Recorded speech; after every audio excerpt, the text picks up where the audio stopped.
Nothing beats. In this video, we are going to derive the derivative of now a power of the natural exponential function. Since we already know what the derivative of the natural exponential function is, and we will do this by using the recently established product rule for derivatives. Let's take a look. Okay, so again, like I was saying, we would like to figure out what the derivative is with respect to x, let's say, of the function e to the kx, and this will be assumed for values of k for the time being that are integer values. So we say, oh, well, what about the power of e to the x?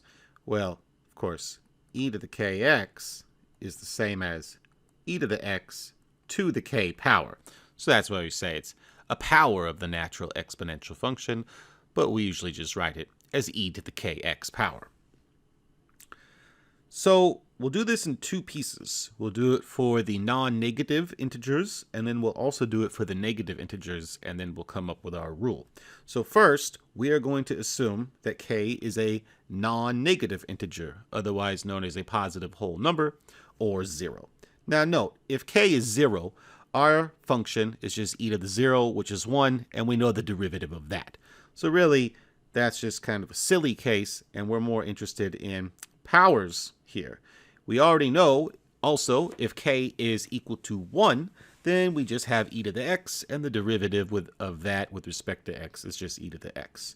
So we'll start by looking at e to the 2x, try to figure out what the derivative is of e to the 2x with respect to x. And again, like I said before, we're going to come up with this by using the product rule.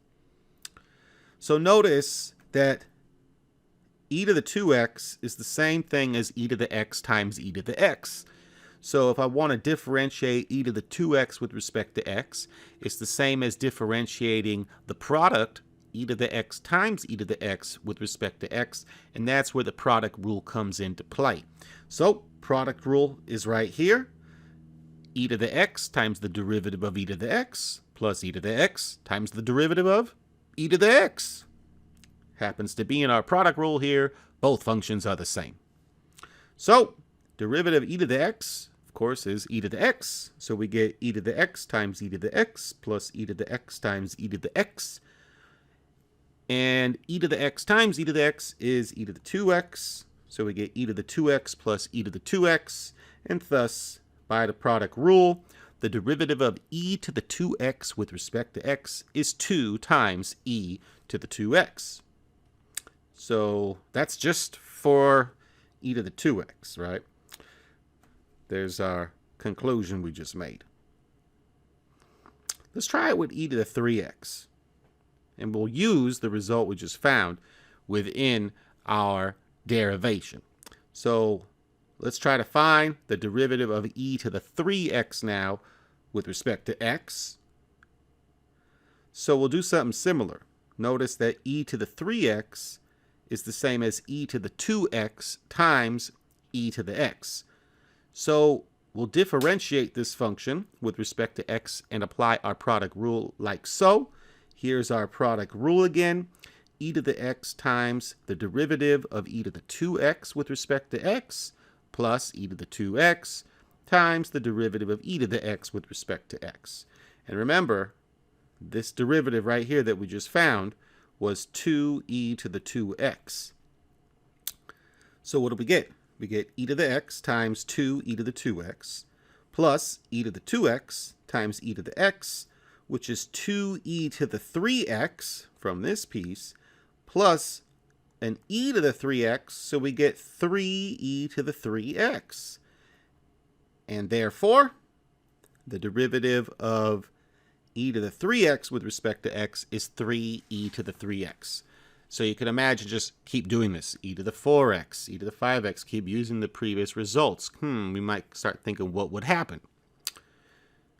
So I say, well, etc., etc. for the time being. But let's take a look at a negative value of k. Again, we're looking at the function e to the kx, but now let's take a look at an example or so where k is a negative integer now. Let's start by looking at the derivative of e to the negative 2x with respect to x, right here. Then e to the negative 2x, by rules of exponents, is the same thing as 1 divided by e to the 2x. So if I differentiate e to the negative 2x with respect to x, it is the same thing as differentiating 1 divided by e to the 2x with respect to x. And in this case, again, we have established already that the derivative with respect to x of e to the 2x is 2e to the 2x, and so we can apply the quotient rule here in order to figure out what this is going to be. And that's what we see right here. Here's our quotient rule. So we take the denominator function e to the 2x times the derivative with respect to x of 1 minus 1 times the derivative with respect to x of e to the 2x, all divided by that function in the denominator, e to the 2x quantity squared. Derivative of 1, of course, is 0. So here's that part. And then minus 1 times, remember, using the result above, derivative of e to the 2x is 2e to the 2x. So in the numerator, we are left with a negative 2e to the 2x. And then, of course, e to the 2x quantity squared is the same as e to the 4x. Simplifying this by using rules of exponents, we get a negative 2 times e to the negative 2x. So that is our derivative with respect to x of e to the negative 2x.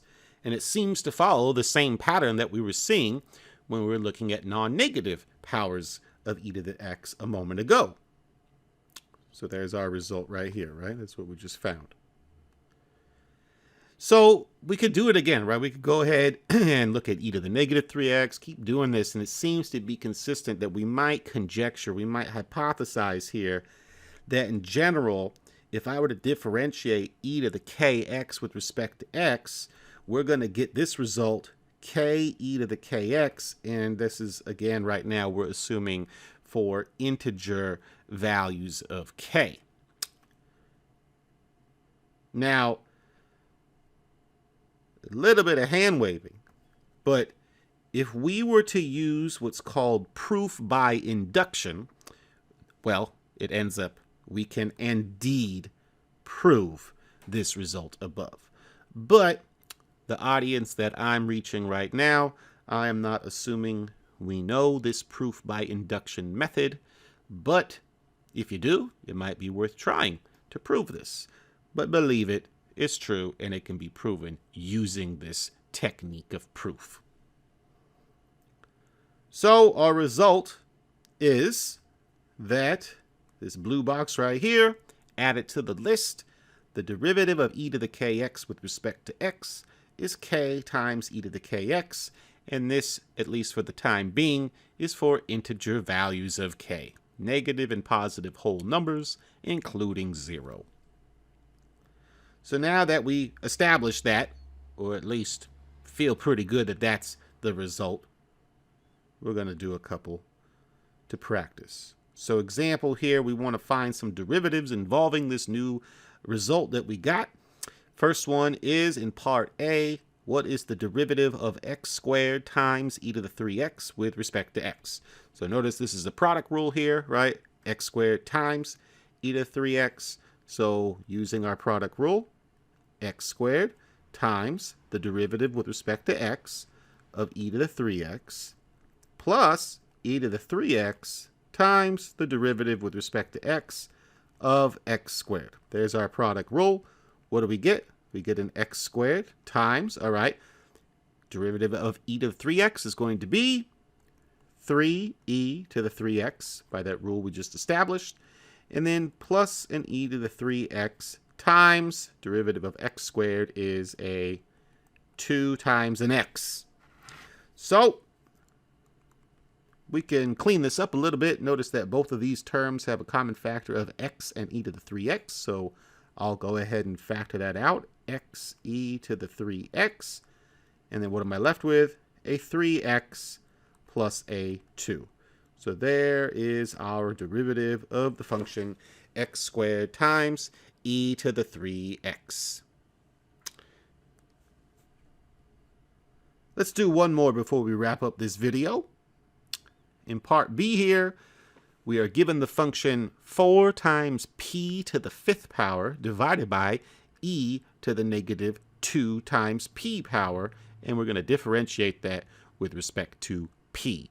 Now, we may be tempted to use the quotient rule here, and certainly we could, but I'm just going to go ahead and rewrite this as the derivative with respect to p of 4 times p to the 5th times an e to the 2p power, because 1 divided by e to the negative 2p power is just e to the 2p power, and the product rule involves a little bit less steps than the quotient rule, but of course, either method will give us the same result. Let's differentiate now.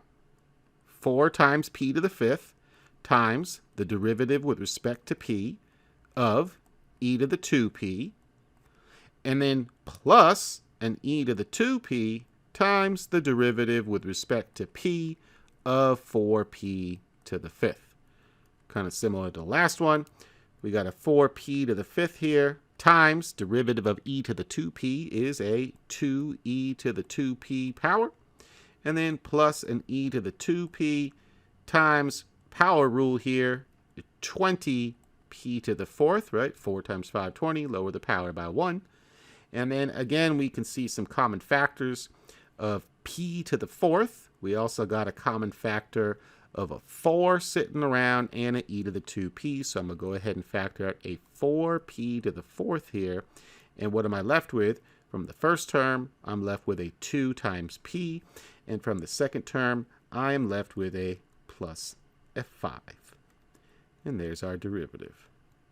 So we can add that to the mix of things that we're doing now. And that's it.